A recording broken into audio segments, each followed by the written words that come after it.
Hi అండి. అందరూ ఎలా ఉన్నారు? ఈరోజు నేను కాజు మష్రూమ్ కర్రీ చేశాను. రెసిపీ మీతో షేర్ చేసుకోవాలని వచ్చానండి. కావాల్సిన పదార్థాలు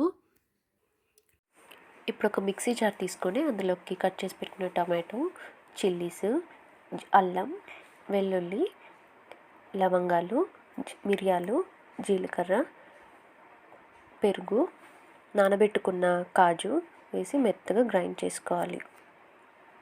ఇప్పుడు ఒక ప్యాన్ తీసుకొని అందులోకి ఒక టేబుల్ స్పూన్ గీ వేసుకొని కాజు అండ్ మష్రూమ్ బాగా ఫ్రై చేసుకోవాలి. మష్రూమ్ ఎక్కువ ఫ్రై చేసుకోకండి, ఎందుకంటే కర్రీలో కూడా బాయిల్ చేస్తాం కాబట్టి ఎక్కువ బాయిల్ కానీ ఫ్రై కానీ అయితే మనకి కర్రీలో అసలు కనపడవు మష్రూమ్. సో దట్ లైట్గా ఫ్రై చేసుకోండి చాలు.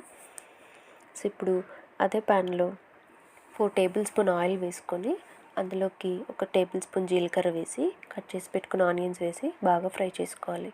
ఆనియన్ బాగా ఫ్రై అయినాక అందులోకి ఒక table spoon garam masala, half table spoon కారం, హాఫ్ టేబుల్ స్పూన్ ధనియాల పౌడర్, రుచికి సరిపడే సాల్ట్ వేసి బాగా ఫ్రై చేసుకోవాలి.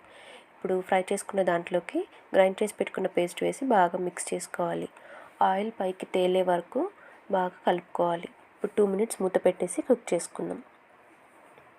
2 మినిట్స్ తర్వాత చూసారా ఆయిల్ బాగా పైకి తేలింది. సో ఇలా కుక్ చేసుకోవాలండి. ఇందులోకి వాటర్ వేసుకొని బాగా కలుపుకుందాం. వాటర్ అనేది మీ కర్రీని బట్టి, అంటే మీకు ఎంత క్వాంటిటీలో కర్రీ కావాలో దాన్ని బట్టి వాటర్ కలుపుకోండి. సో ఇప్పుడైతే దీంట్లోకి కాజు మష్రూమ్ వేసుకొని కలిపేసుకుందాం.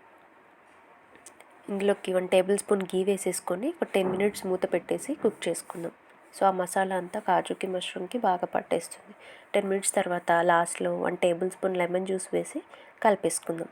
లెమన్ జ్యూస్ ఎందుకంటే సో మనకి కర్రీలో కారం, ఉప్పు అలా ఏమైనా హెచ్చు తగ్గుంటే లెమన్ జ్యూస్ అనేది బ్యాలెన్స్ చేసేస్తుంది. అంతేనండి కాజు మష్రూమ్ మసాలా కర్రీ. సో మీరు కూడా ట్రై చేసి ఎలా వచ్చిందో కమెంట్ ద్వారా తెలియచేయండి. వీడియో కనుక నచ్చినట్టయితే please like, share, comment and subscribe.